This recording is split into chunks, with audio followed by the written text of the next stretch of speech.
Thank you, Representative Mason. I agree that we should not say things that are not true.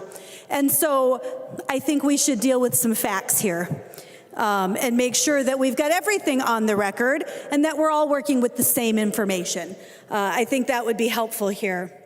First of all, Representative McDonald, thank you for pointing out that what the majority leader has said over and over again is not true. We do believe that the pandemic was serious. Tragic. Absolutely tragic. I suspect most of us know people who were not just affected by the pandemic, but who lost their lives. And it is offensive to say that we don't believe in COVID or that we don't believe it's serious. Of course it was serious. That is absurd and patently false.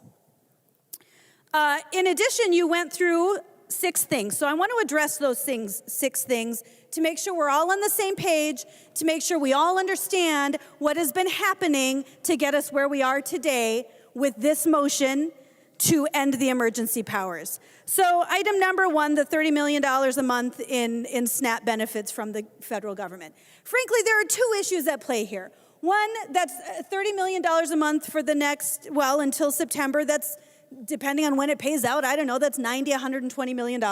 We have literally received billions of dollars from the federal government throughout this pandemic.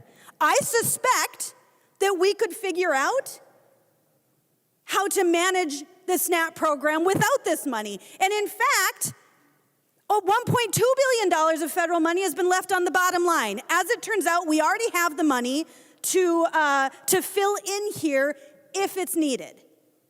We don't need this money from the federal government. But even if we did, good news, Representative Haley has a bill for that. Representative Haley introduced a bill during regular session to make sure that we could still receive that $30 million in SNAP benefits.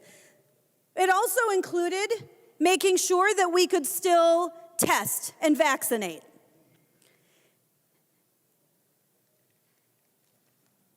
And the majority leader is telling us that, well, that bill, that language is not exactly right now.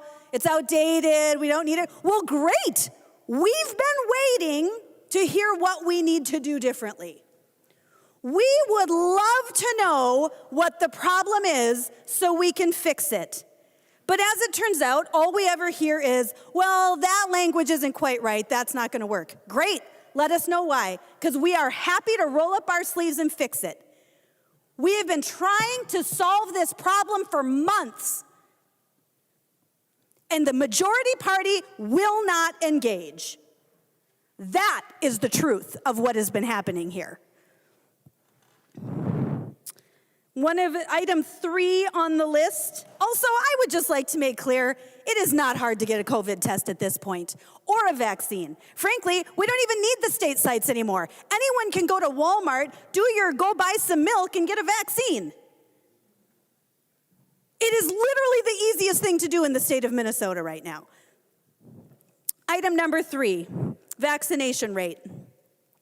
It is true that actually it's not 60%, Majority Leader Winkler, it is 66%.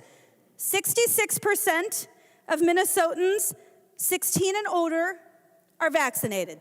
66%. Do you know what that number is, though, for our most vulnerable Minnesotans? For those 65 and older? 90% of the most vulnerable Minnesotans are vaccinated. 90%. These are the state's numbers. These are not my numbers. I'm not pulling them out of thin air. These are the numbers that are coming to us from the Department of Health. 90% of the most vulnerable Minnesotans are vaccinated.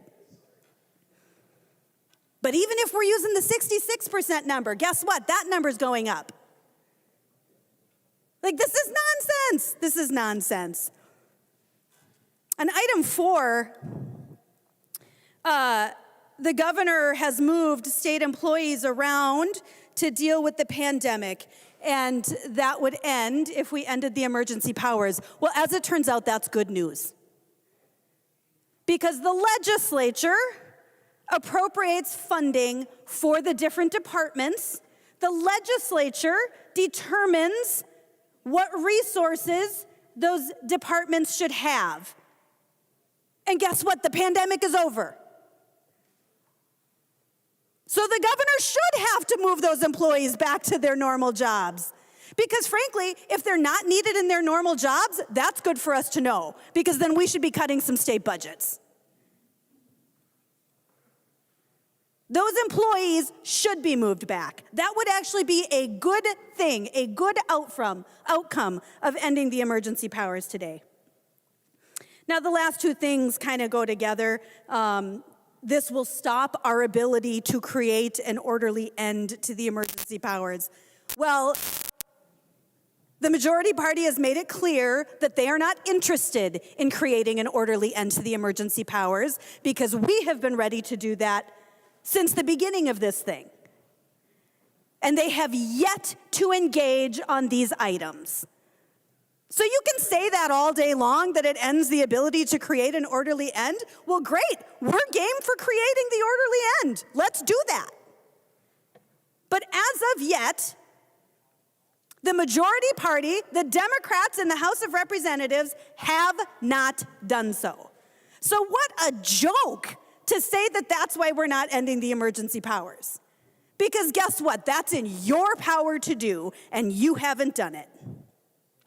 And of course, the question of what happens with a surge or a variant, of course, these are serious things. Although, interestingly, it was the beginning of the pandemic when it was really unknown, and there were kind of scary things happening, that we did great bipartisan work. The legislature is capable of doing its job.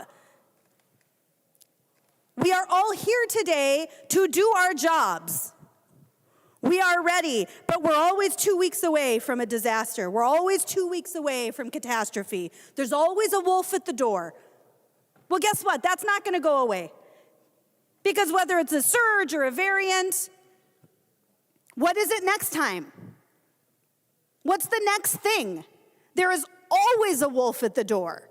I mean, if this is our reasoning, that something else could possibly come up in the future, well, then this literally will never end.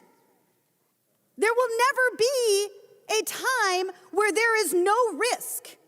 That time will not exist. So if this is our reasoning, this is never going to end.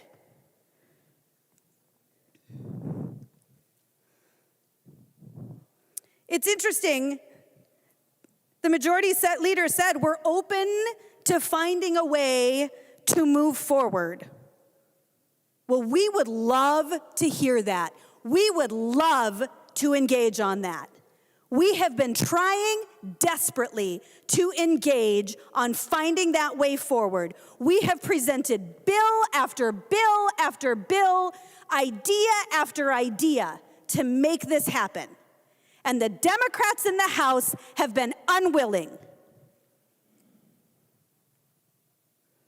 So they can say everything, you can say anything you want to say today, but frankly, I don't believe you. When you say that, your actions have proven otherwise. It's time for the rubber to hit the road. Because clearly nothing is going to change from the Democrats in the House until this is ended. Members, I would really encourage you to vote yes.